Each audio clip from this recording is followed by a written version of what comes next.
What else is new? So Tiny Furniture, which is debut feature by Lena Dunham, who also stars and writes and co-stars with her sister, Grace Dunham, and her mum, Laurie Simmons. The story is that she's a film school graduate who's just broken up with her long-term boyfriend, comes back home to spend some awkward mumblecore-like time in her mother's house, where she appears to have been shunted out by her far more outgoing sister.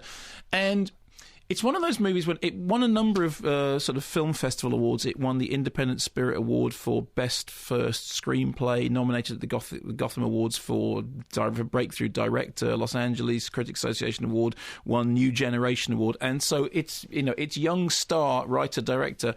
Her star is in the ascendant.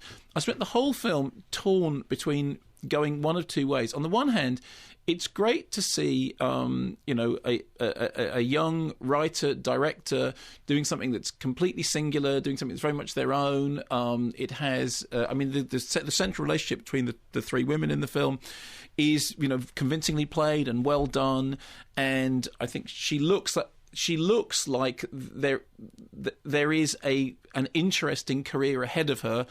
And clearly she's inventive, and clearly she's on that border between art and comedy, and and that's all great. The problem is there's also the kind of the Miranda July quality going on in the background, which is if you're any more quirky, you're going to trip over into irksome, and that is starting to become a problem. But I think there's much more going on in that here. There's an interesting take on the way in which people perceive body images. There's very interesting insights into mother, sister, daughter relationships. It's pretty funny on the subject of male and female relationships. It has quite an acute and rather more acerbic eye than perhaps initially you would think.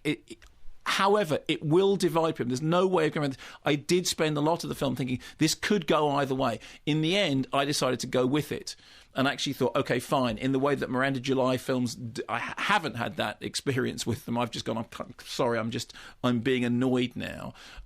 Actually, I did go with this, and I was glad I did at the end, because I think in the end, Lena Dunham, who's actually already got some big contracts ahead of her, has a very bright future. There's one moment in it in which there's a guy sitting in bed reading a book by Woody Allen, and it's always very, very dangerous to invoke Woody Allen, but the film manages to do it in a way which is looking sideways at Woody Allen, but not just saying, I'm attempting to do Woody Allen. So overall, I was won over, despite the fact that I did spend the whole film thinking this really could go either way, and I could have just lost patience at any moment. This from Alexander Hetherington, Junior Mayor of Richmond, current co-president of Leeds Metropolitan Film Society. Oh, yeah. I'm not sure how much time Mark will give to this film, but I hope it's more than 2 minutes before the news. So I think we've done slightly Okay, fine. Oh, this is fine. It was an insightful, realistic adolescent film. We did not have any Freddie Highmore characters, but he says... explains the art of getting by. Why do homework when there's no meaning to life? Let's just eat sushi. It was a real film that can speak to anyone in post-grade delirium. Honest, sweet, and sets Lena Dunham up for an exciting future. I loved it. Yeah, no, well, that's actually quite close to what I just said, isn't it?